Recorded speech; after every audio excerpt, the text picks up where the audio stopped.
So the first D lick is a standard Scruggs lick that sounds something like this. And all I'm doing is hitting the bass string and the top two strings, fretting the second string at the third fret. Hammer on second to third fret of the second string. Then a little forward, backward roll. Pull off on the third string to the second, from the third to the second fret, open first. And there's your third string open. So it's, or slow, it's.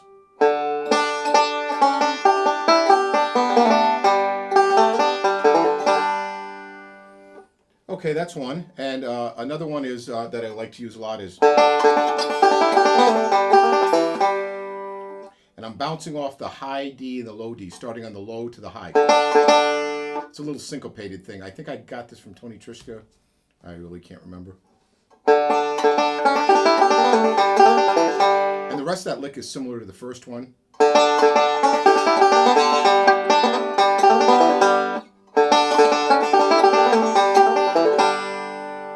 Okay, and now a little bit of a melodic lick might be.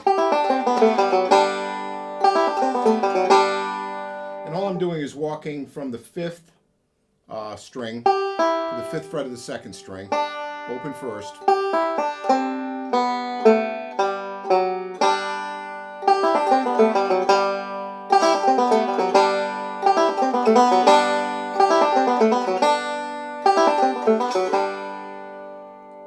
And occasionally hitting the right string.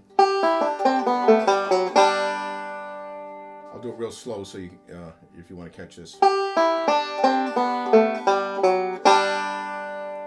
That's all there is to that. Now, another thing I came up with is I figured out that if I fretted the fourth and the second string at the seventh fret, and if I fretted the third string at the fifth fret, leaving the first open, this could be a sort of D7th chord.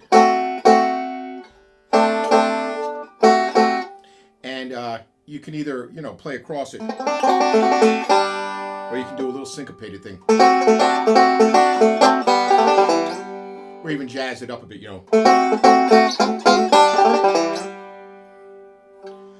Okay, another thing you can do is to do.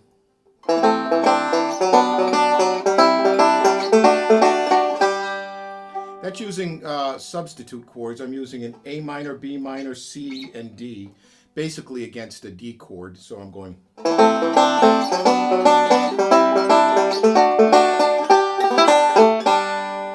Now, all I'm really doing is I'm making an A minor chord without leaving the first string open. I'm hitting the bass string, and then with my thumb of my right hand, and with my middle and ring finger, I'm hitting the second and third strings, and then bouncing off the first and back again to the second, and hitting the bass, open first. Actually, I take that back. It's not the open first. It's the open first and fretted second together.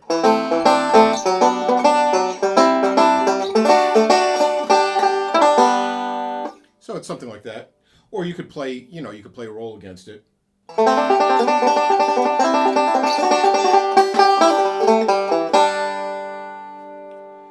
And there's another lick that I'm not sure where I got this from. It might have been Pete Wernick, it might have been Tony Trischka, but it sounds like.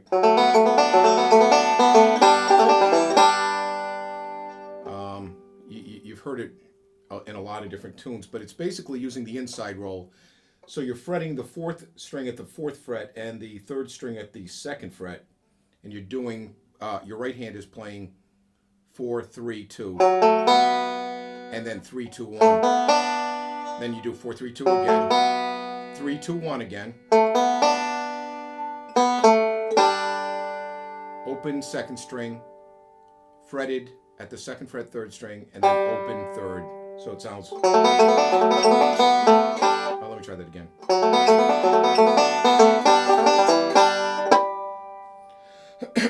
And I mean, there's probably limitless amount of D licks you could play. Those are a couple of my favorites. There's also.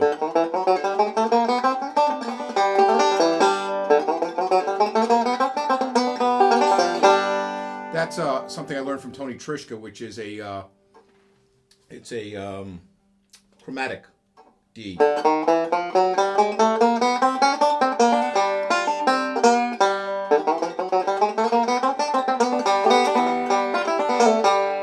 And all you're doing is walking straight up the strings, starting on your open fourth.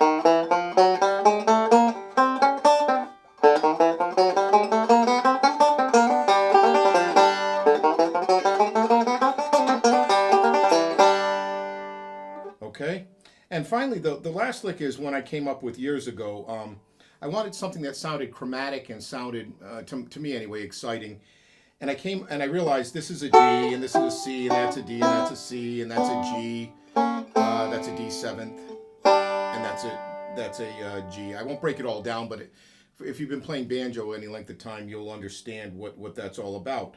But the key thing here is the right hand is really just doing a forward backward roll and walking down chromatically, so it's